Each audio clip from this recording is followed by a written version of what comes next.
Hello, my name is Langston Bartley, your speaker on Creative for Christ's Word. It's been a while, but we are returning to our Young and Mighty series. We have a new young and mighty person in the Bible that we are going to learn about. This young man was betrayed by his own brothers and taken to a faraway land from his family. He had some trouble, but eventually God used his brothers for his good and the glory he got out of it. This man's name was Joseph. This is his story. Joseph is the descendant of the fathers of faith. The fathers of faith were consisted of three important people: Abraham, Isaac, and Jacob. And before them, there was Adam and Eve, the very first people. So Abraham, Isaac, and Jacob came from Adam and Eve because they founded the world. And everybody who exists now stemmed from Adam and Eve. These men, Abraham, Isaac, and Jacob, laid the foundation of the bloodline of humanity after Adam and Eve. Abraham is known as the father of faith. God made a promise to him long ago that from him would come many nations. Genesis 26, 4-5. I will make your descendants as numerous as the stars in the sky, and will give them all these lands, and your descendants.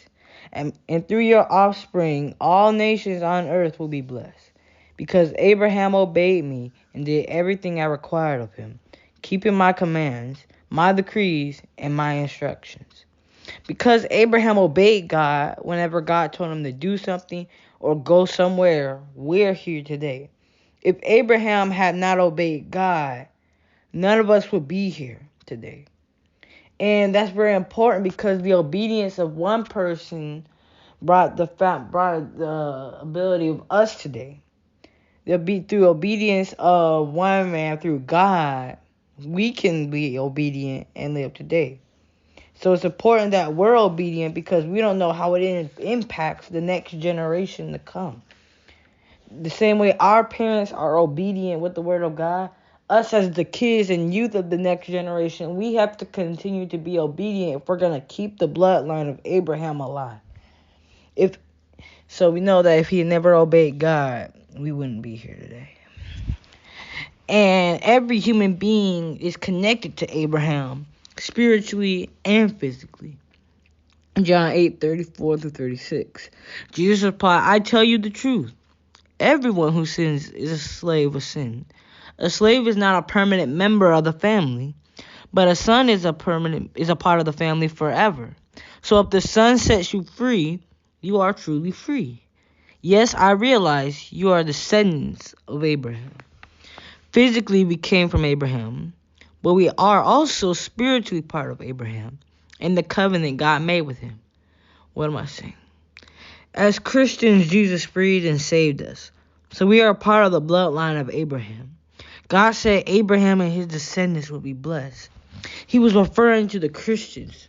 The same blessing that was given to Abraham was passed down generationally to us as believers. Isaac was the son of Abraham. He's next in the bloodline. He eventually had two sons, Jacob and Esau. God told his wife, Rebekah, that from her womb there would be two nations. The two nations will rival each other, but one will be stronger than the other. Then God told her that the older will serve the younger.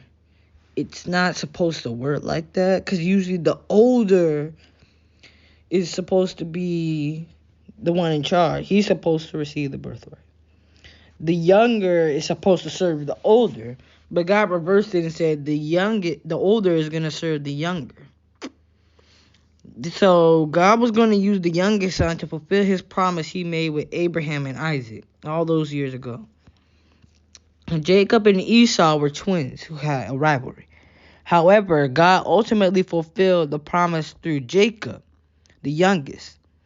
Jacob's name means trickster or deceiver. So God changed his name to Israel. It could be argued that this is how the country and nation of Israel got its name, through Jacob. Then Jacob eventually had 12 sons. Here they are in order from eldest to youngest. You had Reuben, Simeon, Levi, Judah, Dan, Naphtali, Gad, Asher, Issachar, Zebulun, Joseph, and Benjamin, the youngest.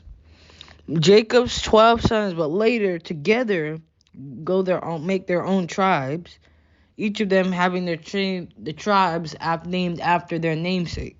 And when the 12 brothers or the 12 tribes come together, they make the 12 tribes of Judah. Now that we have the bloodline, we can see where Joseph went. Joseph is the son of Jacob. Joseph was the second youngest of the 12 siblings. He was also Jacob's favorite son.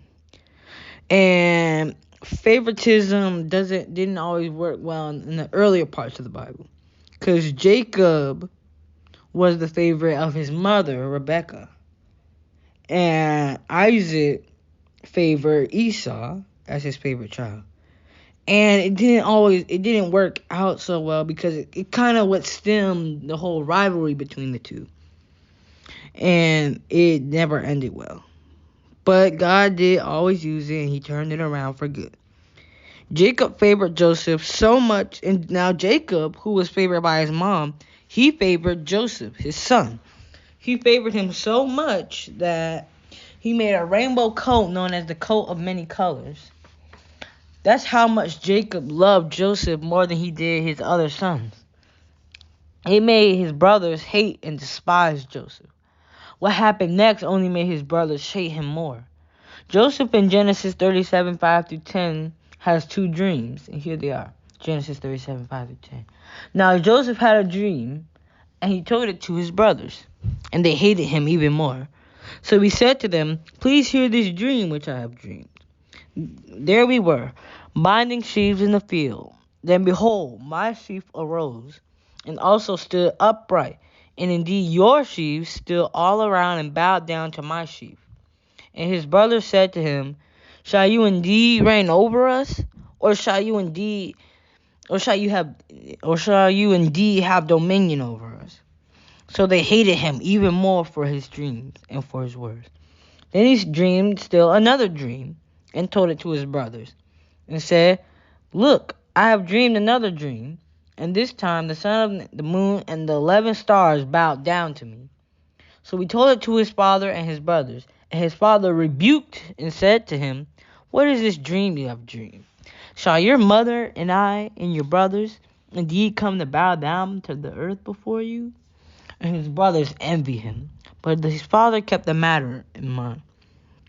So basically, Joseph has two dreams. In the first dream, Joseph dreams of him and his brothers grouping sheaves in the fields. Joseph's bundles stood up, and his brothers' bundles bowed down before Joseph's sheaves. This dream triggers his brothers to question if they would bow down before him. The second dream Joseph has is that the sun, the moon, and the 11 stars bowed down to him. The 11 stars represented his brothers. The sun and the moon represented his father and his mother. This time his father told his son to stop, not out of anger, but of confusion. Would his entire family bow down before his son? And after we can see that it didn't make him angry. So the next day, Joseph's brothers were out tending sheep because they were shepherds. Jacob told Joseph to go check on his brothers to see if they were okay. When his brothers saw him headed toward them, they concocted to kill Joseph. They plotted to kill him. However, Reuben, the oldest son, didn't want to kill Joseph. Instead of plotting to kill Joseph, he came up with the idea to just throw him in a nearby well. Privately, Reuben planned on hauling Joseph out of the well later, when his brothers weren't there. So they grabbed Joseph, stripped his rainbow coat off of him, and threw him in the well. Like Reuben said. At the same time, though, the other brothers had other ideas. Instead of just leaving their brother in the pit, they thought of selling him to some nearby Ishmaelite traders. So his brothers sold him to the traders for 20 shekels, and they took him to Egypt.